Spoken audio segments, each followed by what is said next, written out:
Okay, you guys, I am really excited because Haley is here to deliver some amazing content. We are going to have an amazing conversation. So I would love for you to just kind of start with sharing a little bit about how you kind of got started in the online space.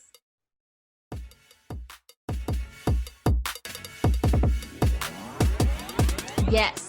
So I got started by being a fashion blogger, and man, oh man, I was a broke fashion blogger who went to Goodwill, got J. Crew clothes, put them up on a blogger, remember those days? And then had affiliate income from that. Somehow ended up becoming a model on Jane.com. And then I was in college and I was getting a degree in being a child life specialist. It's like, I'm going to be like the best. I'm going to have psychology and the children cancer ward. Hate needles, hate anything medical, terrible idea, no self-awareness there. But my boyfriend at the time was like, Haley, you hate your classes. Like, he's over here like giddy child in a candy shop, and I hate miserable. I hate going to my classes. Like, what do you really want to do for the rest of your life? And that question, it sparked this idea of, oh, I love designing my fashion blog. So from there, I mean, in 48 hours, I started a freelance blog design company, had 6 clients from my blog because other fashion bloggers followed me. So I got them, turned it into a freelance web design company, which went local with realtors. And then all of a sudden, I'm sitting here working 15, 16 hours a day, way undercharging. Like blog designs for $50, custom blog designs, guys, $50.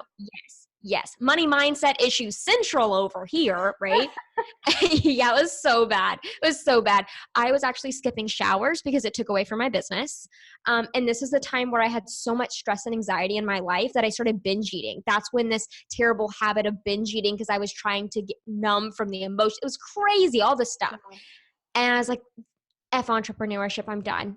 If all entrepreneurs have to run their business this way, it's not just me, it wasn't my fault. This was just business. This was an entrepreneur fault. So I took a 9-to-5 job, and 2 years in, I was on a phone with a dentist who was trying to convince me to spend more money on newspaper ads than Facebook ads. And I was like, this cannot be my life. This cannot be my life.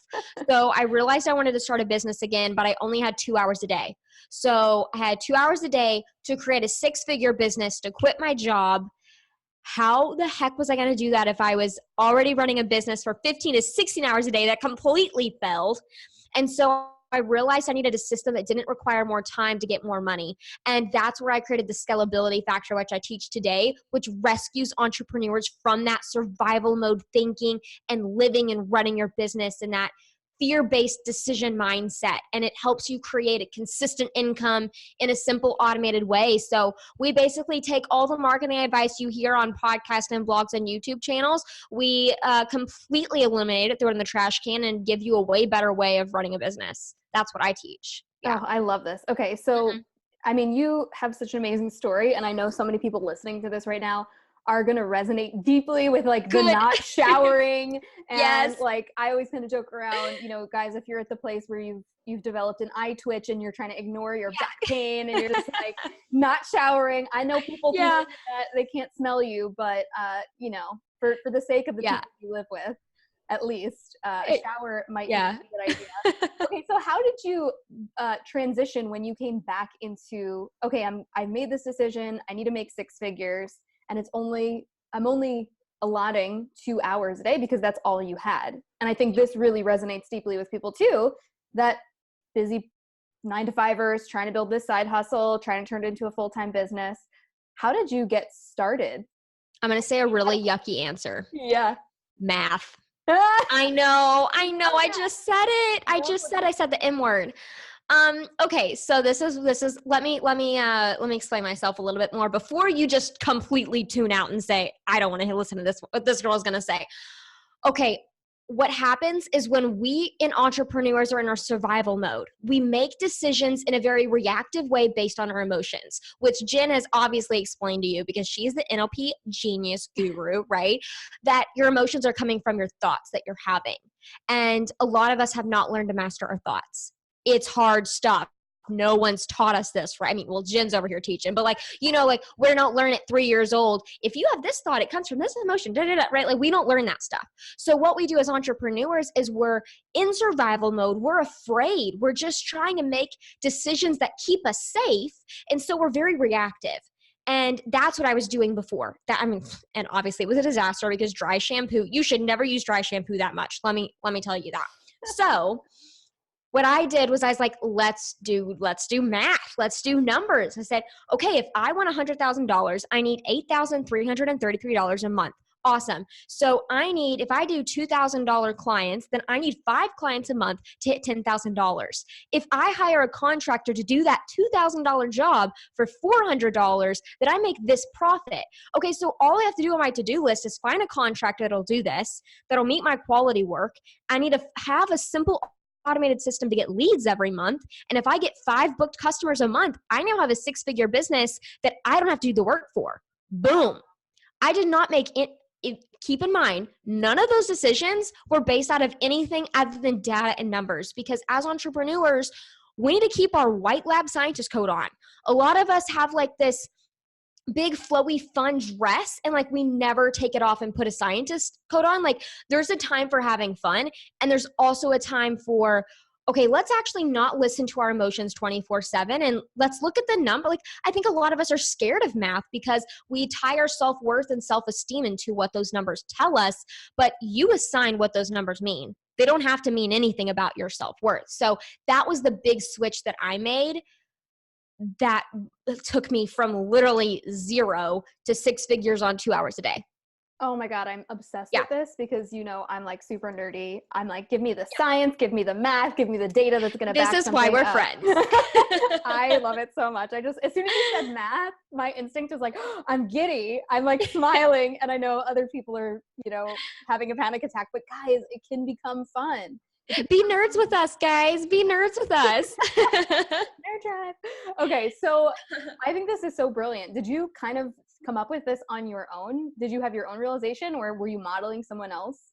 Well, I had an 1.5-hour drive to the office and an 1.5-hour drive back from the office. So a lot of solo time where my subconscious was speaking to me.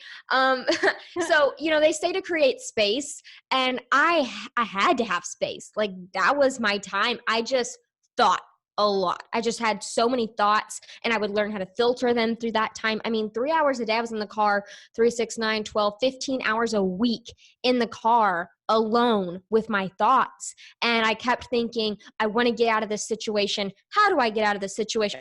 I was like self-coaching myself. I didn't know it back then, but I was. And I feel like if your subconscious knows you have a problem, you kind of manifest the solution.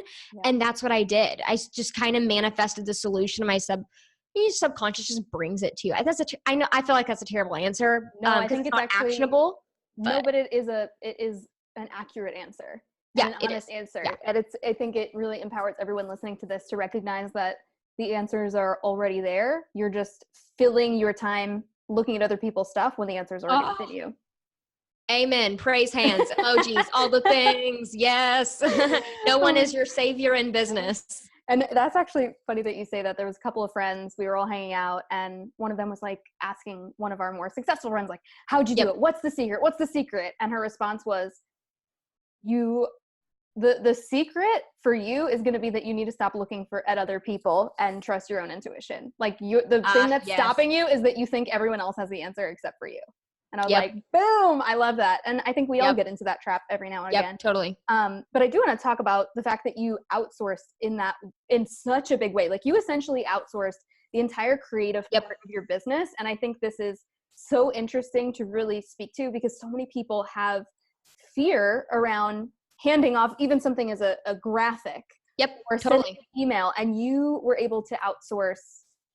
But like, why? Like, what's the worst thing that can happen? Really? That's really, let's unpack this belief. Like, yeah, exactly.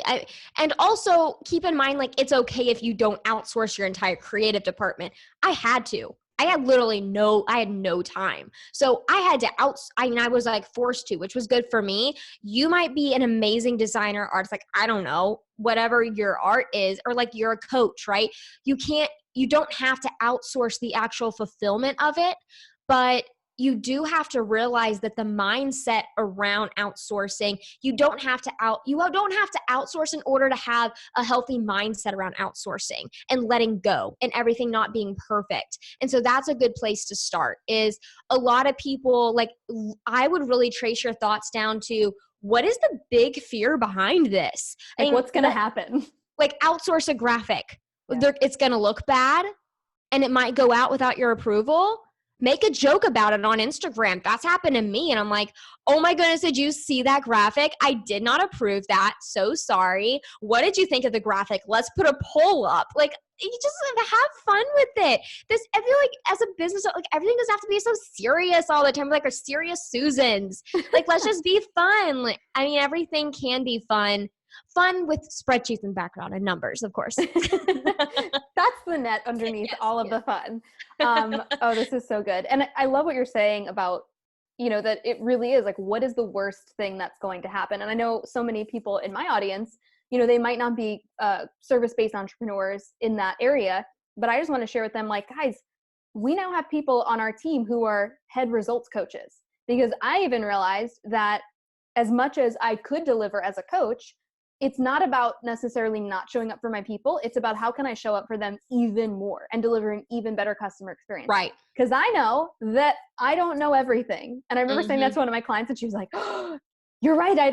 Thank you. Like, I don't have to know everything. I was like, no, I'm a great coach, but I don't need to be the only coach. Different people are going to hear different things from different people. They're going to have different messages. So we've brought on people, and it's like a huge weight lifted off my shoulders, because I don't want to have to be the only person driving this business. And I just appreciate that you shared that so much, because you just really took things to a whole other level.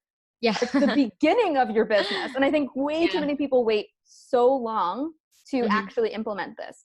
Okay. So kind of coming back to what you created. So you had somebody outsourcing or basically taking on all the creation of the websites. And then from there, what was the next couple of steps that you went through?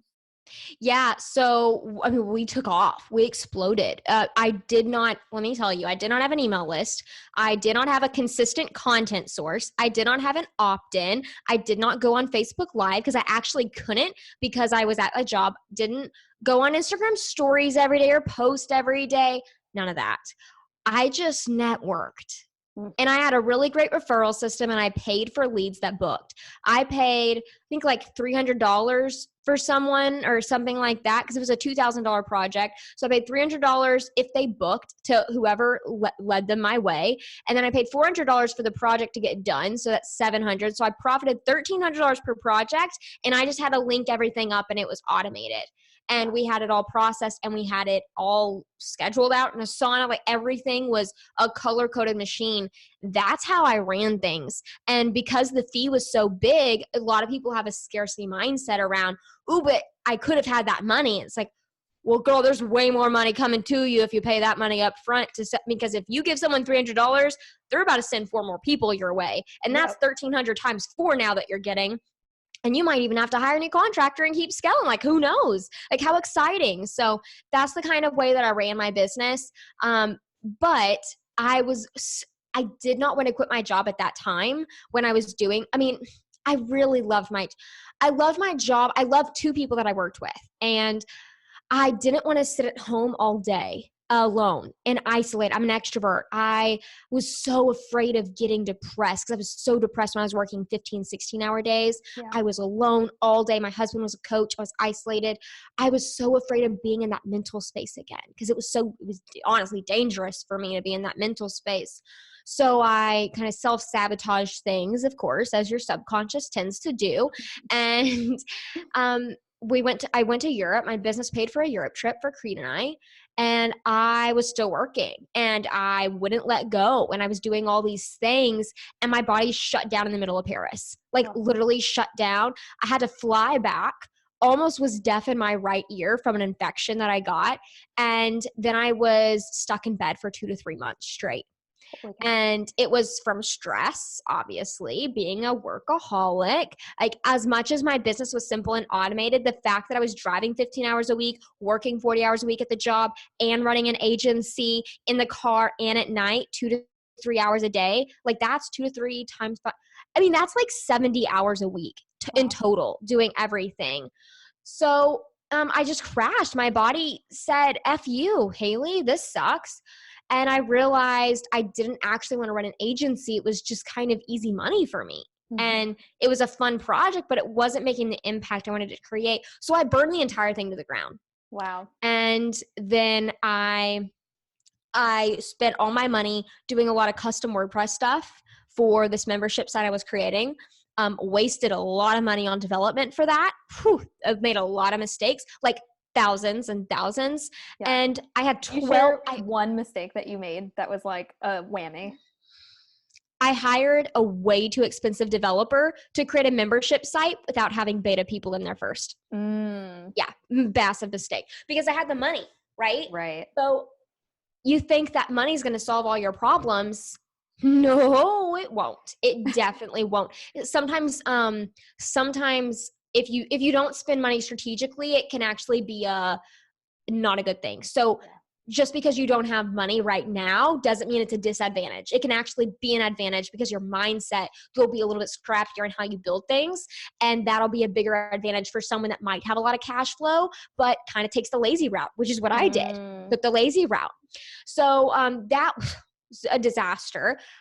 I had $12 in my business bank account at the end of this. After all of that, $12.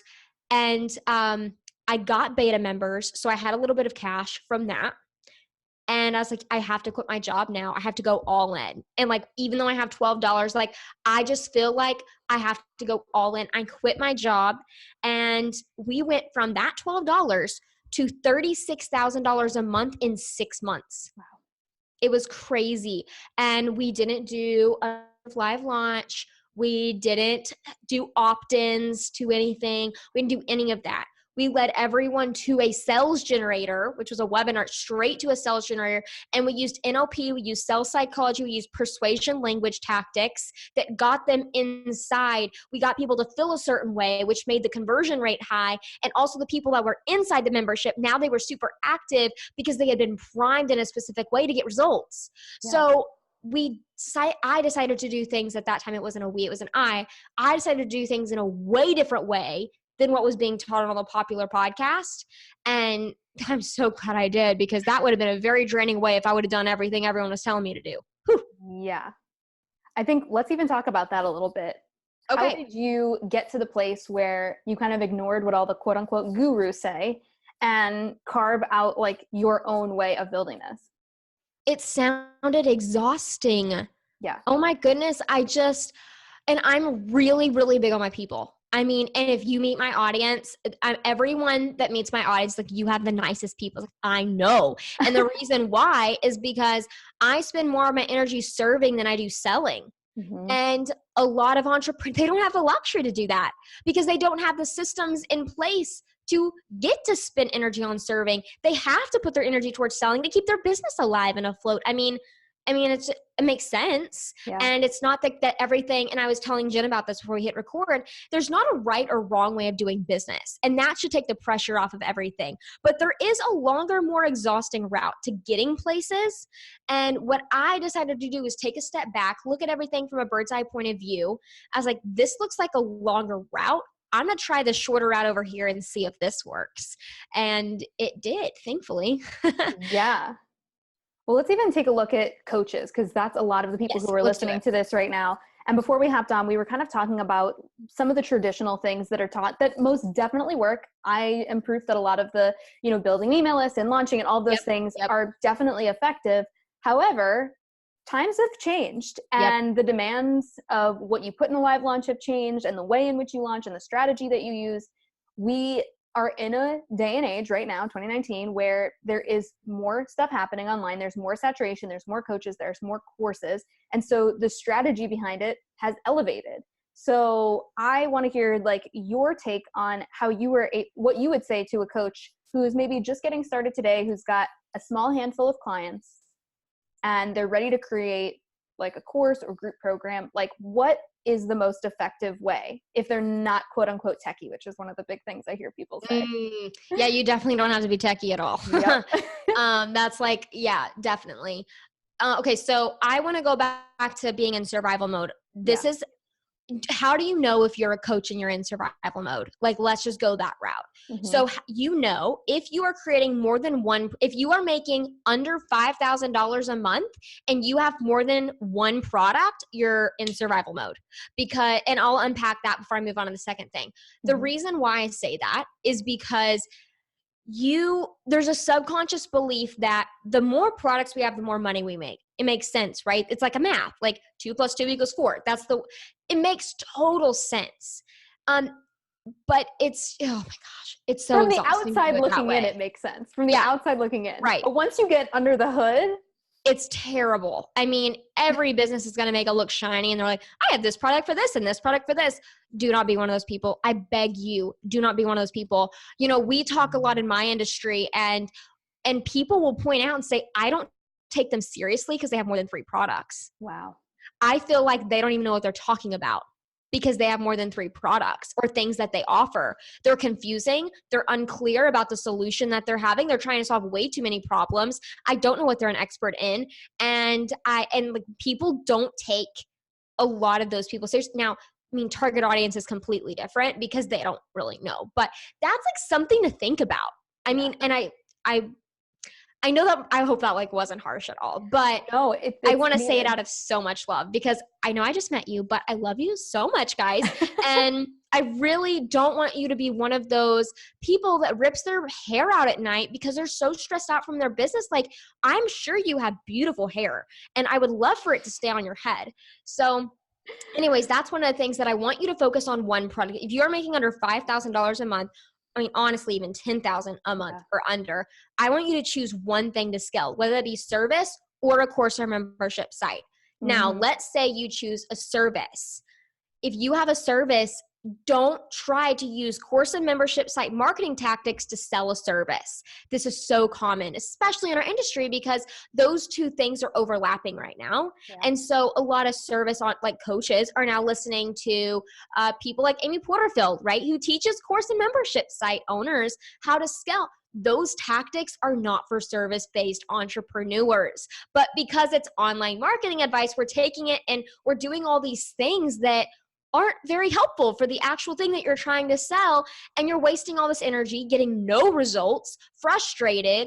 And what if you're a mom? Like, you could be spending that time with your kids. Yeah. So what I always say is, what is going to make people help people get you to the trust factor so much quicker? And where are they hanging out? A lot of that is very, very strategic networking and referrals. That's like the easiest way to get that. I know it's so old school, but you can get 10 new clients this month if you wanted through that method. It's just like, I'll give you an example. So I was talking to someone who lives in Seattle, and she was saying, I have no idea how to create a referral system that's going to get me clients fast. I was like, okay, amazing. So let's play this through. Is there any WeWork areas near you? Okay, cool. Why don't you be the designated photographer or coach for that WeWork station and give everyone a discount? Because WeWork will pretty much do anything if you give the people a discount, and they'll talk about you. So you can like have a little park or an office and have people come to you that day, and they'll put it on their app, or they'll get to know you and they can DM you for the offer. There's like little things that you can do like that. Or can you go to entrepreneur meetups and go over there and be the designated coach for that meetup? There's some like Rising Tide Society I'm trying to think of.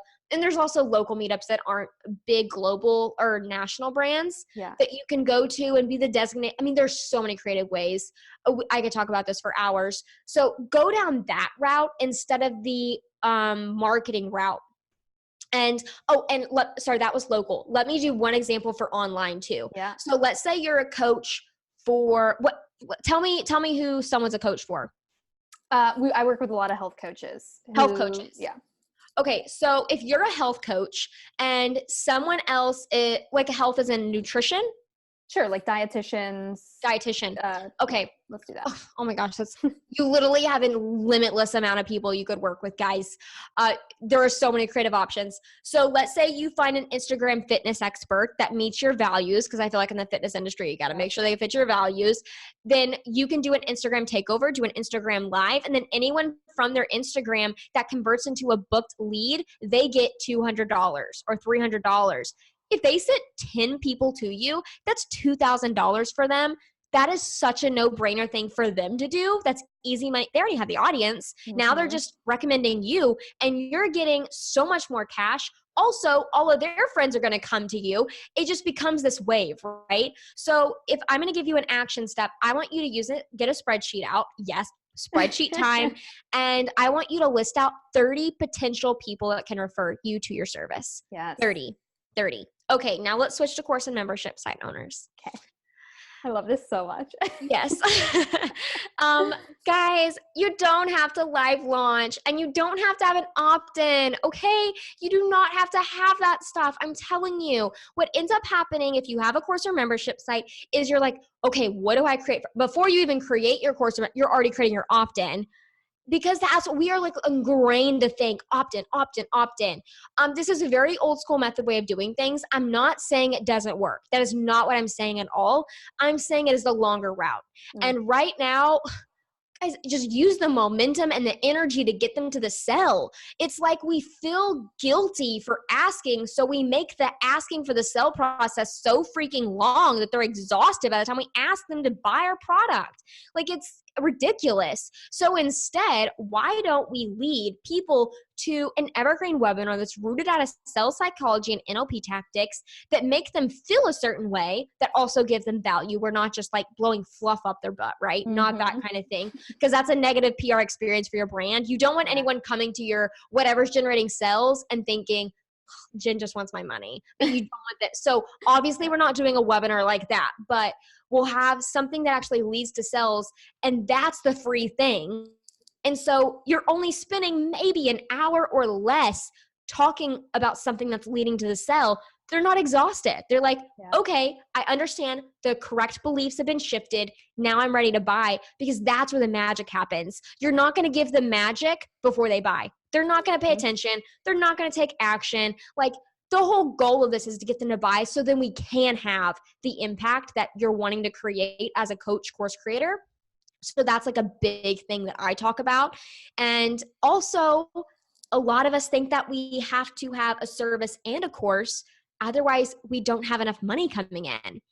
And this is so extremely so false, because you can go from zero, like I did, to $36,000 a month without any, like with one product, period. You can easily do that. So what I want you to think about is, do I want a course or membership site just for the extra cash flow?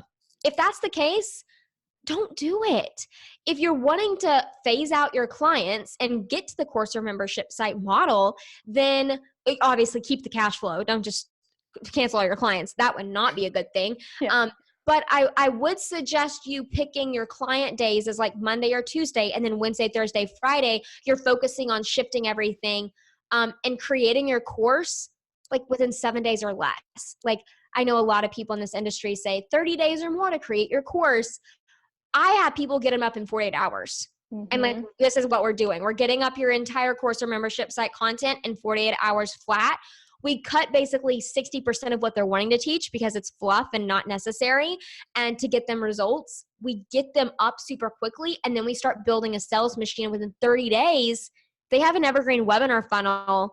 And within 60 days, they're already making thousands from it on evergreen, on autopilot. So that's the way that I would suggest. I think that's like a big mindset shift. I'm hoping for all of you, if you've heard all this popular marketing advice, you don't actually have to follow it.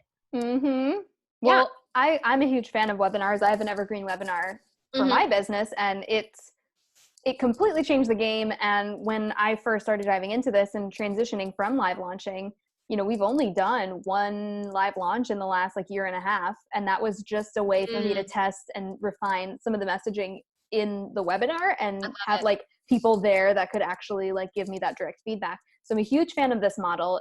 Absolutely. We have Facebook ads that go directly to the masterclass that we have. And it's just like, it's like the easiest thing. And I was even talking to some friends the other day who were all very, high level, multi-six-figure business owners. And we're just sharing how burnt out they were and how exhausted they were from their live launches. And I'm over here like, oh, hey, like, what's up? Okay. They're like, Jen, are you burnt out? I was like, no, I'm not, because I don't do my business in that way.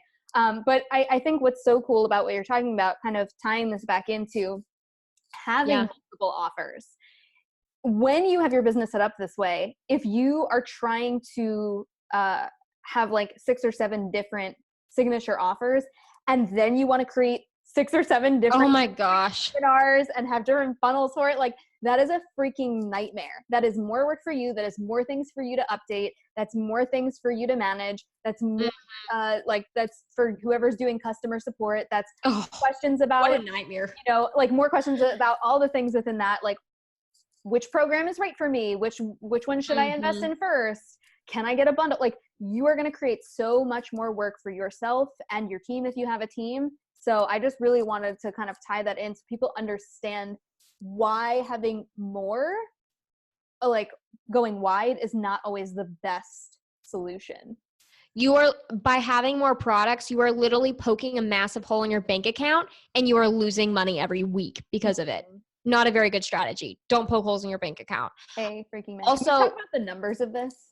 Because I know you speak to this a lot. Yeah. Okay. You mean like the numbers of like how to actually, for one course, how to get to? Well, like I want them to really see the data behind when you have one course versus 2 courses versus 3 offers versus 4 offers versus 5 offers, like just from like a management and creation and maintenance standpoint, like how much time and energy and how much of your focus is actually being split versus being like, when you have one thing, yes, it requires a lot of patience because you have to focus all your attention on that one thing. Like, trust me, building an evergreen webinar is a game in patience, like truly, and refining it and tweaking it and trusting that you can continue to scale it. Yeah. Okay. So, we have people that come into my program, Recurring Profit, and they want to start like 3 different programs. Yeah. And I always say, you're gonna have to kill your darlings. We got to choose one. And every time when they choose one and they get to the part of the funnel, they're like, I cannot imagine doing this again. Even if it only took them 20 days to go from literally no course to course, webinar, evergreen funnel up, like that quickly. They still don't want to go through the whole process again, because they see how unnecessary it is, completely unnecessary. So a lot of us, why do we want to do that? Because we believe subconsciously or maybe consciously, I don't know, that the more products we have, the more money we have at the end of the day. So I'm actually going to write this down as I'm talking because I think that's going to be helpful for me and for my brain while I'm doing this. Okay. So the way I like to explain it is you right now are in the left side. Like, let's say there's a river that is split between you and where you want to be. So are they wanting to be like 10,000 a month? Is that like a number? Okay. 10,000. Like 10K months. Yeah. Okay. So you're over here like making less than 3,000 as a coach course, whatever. You want to cross the river and make 10,000 because that grass over there looks very, very green. You're like, heck yeah, let's go over there. So to get over there, you're having to build a bridge, right? To get from this land to that side of the river. To build a bridge, you're like, okay, well, course number 1 is going to be that bridge. That's going to get me to 10,000 a month. Amazing. Okay, so you draw that bridge. So you start building halfway. You maybe get 20% done. So like you live launch, that's 20%. You've live launched for the first time. Let's say you got 10 people in your course at $500, which equals $5,000, but you didn't evergreen it. So now and also let me mention, you've built a sales machine, a sales launch to your warm audience, not based on your cold audience. I get onto people all the time for this.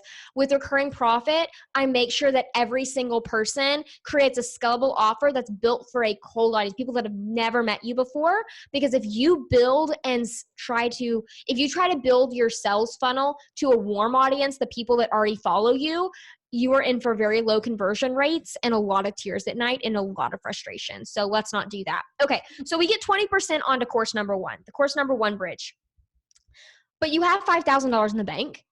But like, now what? Like, how are you going to scale this? Right. And so have you heard of the Dunning-Kruger effect? I have. Okay. Yeah. This is the Dunning-Kruger effect in its finest. So what happens is we really want to hit this and it's hard to say on a podcast because I can't actually draw it out. So I'm just going to reference this as the Dunning-Kruger high. When things get hard in business, people want to go and get a Kruger high. So the Kruger high Did you learn that from James? I'm curious. I don't even remember where I learned that, but yeah. Okay, so the Kruger high is where you want things to be easier. So whenever you launched your course, that was fun. That was exciting. It was like, oh, I have high energy. And then when things got a little bit hard, what happens is people are like, oh, well, you know what? My audience is asking for course number 2, which is this topic about manifestation. So I think I should just create like a little mini course and then bundle it together with course number 1. Oh my gosh, that'd be this is going to help them so much. Oh my gosh. And they're even asking for it. So I don't have to do the market research. Like, this is exactly what that book that I read, that Pat created, like whatever, like the market research book. That's exactly what they said. Okay, great. So now you have $5,000 in the bank. You're creating course number 2. You start creating it, then you launch it, then you bundle it. And because you've priced it at like $49, you've now made an extra $2,000. But you don't have an evergreen strategy. Now you have $7,000. Amazing. You have $7,000. I mean, you could have already had $20,000, but like, we'll get to that later. That's the poke hole in your bank account. Yep. So then you are like, well, I don't really want to live launch course number 1 again. I'll just put it up on my website. And then maybe people will just, basically to die. But you think people will stumble across it if I have a podcast or Pinterest. People just find it and buy it. I have a great sales page. I spent 30 hours on my sales page because I don't know how to be efficient with my time. So then we're going to create course number 3. Savage. Let me say, I am like, and I'm not anti-sales page, but when I went from 0 to 36,000 a month in 6 months, I didn't have a sales page until month 9, and I didn't run Facebook ads until month 10. So, like that was like all organic, and I didn't have a big audience. I had a 0 email list. I literally piggybacked off of other people's audiences and networked. Like that was how I did it. Mm-hmm. So I say that because you don't have to have a sales page. I mean, they're very helpful because they do help people buy. Sure. But I think there's like a misconception that the sales page is going to close the sale. And that's not the truth. Yeah. Yeah. Most of the time, if you don't know how to create one correctly, it actually confuses people and actually leads people away from the sales. So you have to be careful of the energy your sales page is presenting. It's all energy. At the end of the day, everything is energy. So anyways, I didn't mean to be rude about sales pages, but I have a lot of opinions about them. Just cracking up. Yeah, I have a lot of opinions about them. Okay, so then we have course number 3. You guys see the pattern. I'm not going to keep going, but you have course number 3 and you might price it at another $500 course. You made another $4,000 now, and then you have like $11,000, $12,000, right? Okay, so now I want to present a different scenario to you to wrap this up. Let's say you just stuck with course number 1 because you made $5,000. Like, that's amazing. You had 10 people buy your program. If your goal was 30 and you shot for 10, people view that as a failure. Let me tell you, I never hit my goals. And I do that strategically. I always set goals that I know I will never reach, because if I hit a goal, I know I set it wrong. I want to fail at I know this is really weird, really backwards. You might be saying like, Haley, you're driving me crazy right now. But the reason why I do that is because I want everything I do to be a failure. I want to get so comfortable with failure that I'm not scared of anything. And so what I do is I create a goal that I already think is hard, and I like 5X it. And then now I'm doing all the marketing and sales for the 5X goal. And that helps your mindset. It helps me become more abundant. I'm not saying the strategy is going to work for everyone. Try it out. See if it does. It helped me really uncover a lot of mindset issues that I was dealing with. I was like, woohoo, I have a lot of thoughts around this. And then I wrote all the thoughts down of like, I am too ugly. Like, what if someone saw my eyebrows on a Facebook ad? Like, those kind of things. Like, it brings up all these thoughts that you didn't even know were there. And then you start self-coaching yourself through that. So, okay. Anyways, so let's go back to course number 1. Course number 1, let's say that you had this and you actually did it correctly from the very beginning, and you created a webinar that was built for a cold audience. Then after you did the live launch course, you immediately went evergreen. Immediately. So then from your evergreen, what if you now spend all that energy that you spent doing course 2, course 3, getting 1,500 leads at a 5% conversion rate? We see a recurring profit an average of 5 to 12% conversion rate. But I just want you guys to know industry average is 1 to 2%. So 5% is like above average. That's the thing. That's the average that I'm seeing. But I just want you guys to know, like, the average is actually 1 to 2%. So don't feel bad about numbers. Okay. So 1,500, let's say 5% of that is 150 divided by 2. So that's 75 people, 75 at $500. We're just going to do math live.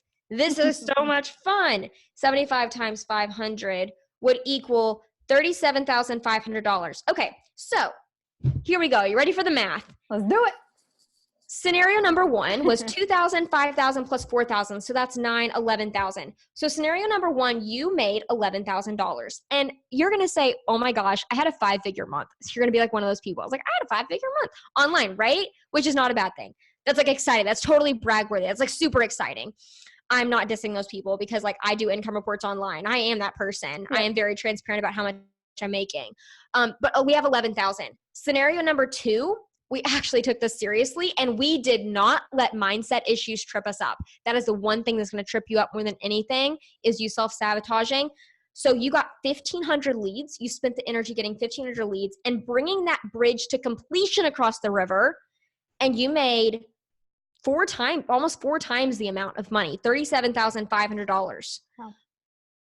That's the math. That was a long answer. I'm sorry, but I hope that helped everyone listening. I'm so grateful for that. And I love that. And I think that, the visual of the bridge, like if you guys have a bunch of like half-built bridges, you're not getting to the other side. And that's why a year in, 2 years in, 3 years in, you're still spinning your wheels going, why isn't this taking off? So I just think this is such a perfect, like couldn't have been more perfect for my audience to hear today, because this is exactly where people are getting stuck. And it really comes back to not being able to focus because they don't understand that what they're doing and how they're showing up is actually creating the lack of revenue.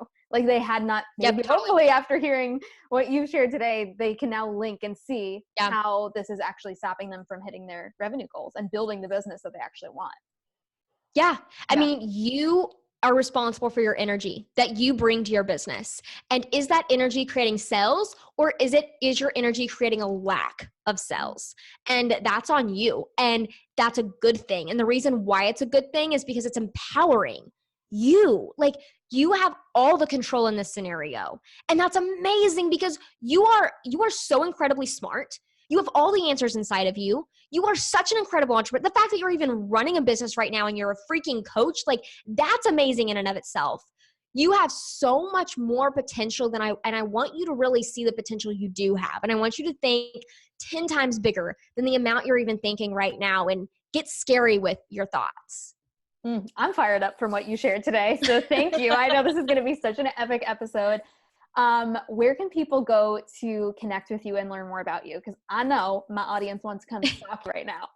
Let's be best friends. For sure. So I have a free training at we changed our URL, scalabilitylounge.com/grow for the free training over how to create consistent income without adding more to your schedule.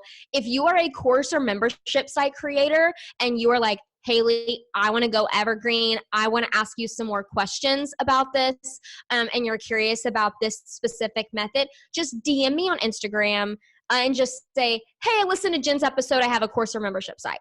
Yep. And I will ask you questions about what the course and membership site is, and we can go hang out. We can chat more in voice message.